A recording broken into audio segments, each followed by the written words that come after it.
একমাত্র ছেলে তার বাবাকে প্রথমবারের মতো বৃদ্ধাশ্রমে রেখে ফিরছিল।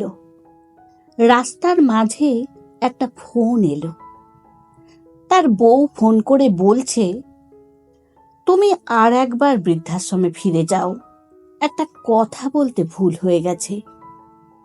বৃদ্ধাশ্রমে গিয়ে তুমি তোমার বাবাকে ভালো করে বুঝিয়ে এসো, পুজো পার্বণ, এমনকি তোমার জন্মদিনেও তোমার বাবা যেন কষ্ট করে ওই বৃদ্ধাশ্রমেই থেকে যায়, আমাদের বাড়িতে যেন না আসে। বাধ্য হয়ে বউয়ের কথা মতো ছেলেটি আবার ওই বৃদ্ধাশ্রমে ফিরে গেল। সেখানে গিয়ে সে একটা অদ্ভুত দৃশ্য দেখতে পেল।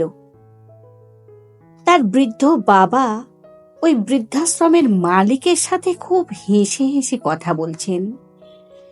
এটা দেখে ছেলের মনে সন্দেহ হলো।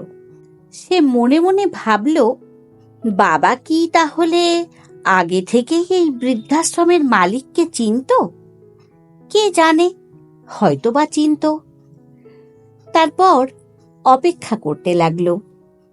কিছুক্ষণ পর বাবা উনার নির্দিষ্ট কামরায় চলে গেলে তখন ছেলে ওই বৃদ্ধাশ্রমের মালিকের কাছে গিয়ে জিজ্ঞাসা করল, স্যার, একটা কথা জিজ্ঞেস করব, কিছু মনে করবেন না তো?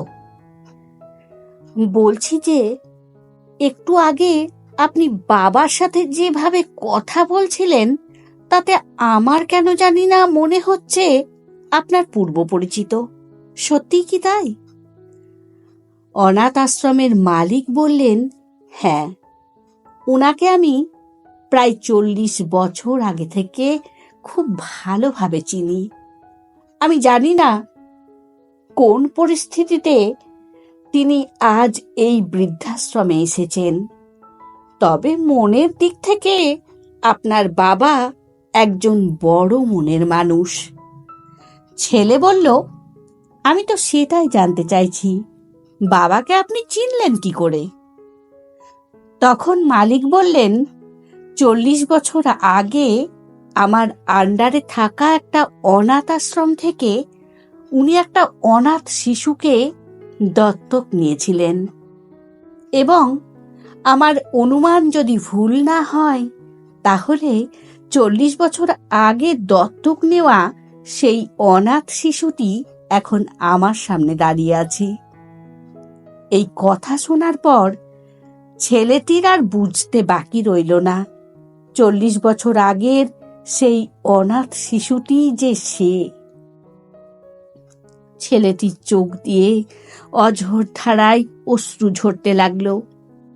ছেলেটি হাউমাউ করে কাঁদতে লাগলো আর দেরি না করে দৌড়ে তার বাবার কক্ষে গিয়ে ওনার পা ধরে কান্না করতে লাগলো।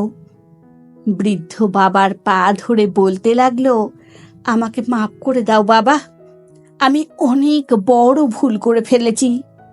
দুদিনের ভালোবাসার জন্য 40 বছরের ভালোবাসাকে আমি ভুলে গেছি। ছেলের এই করুণ দৃশ্য দেখে বাবাও কেঁদে ফেললেন।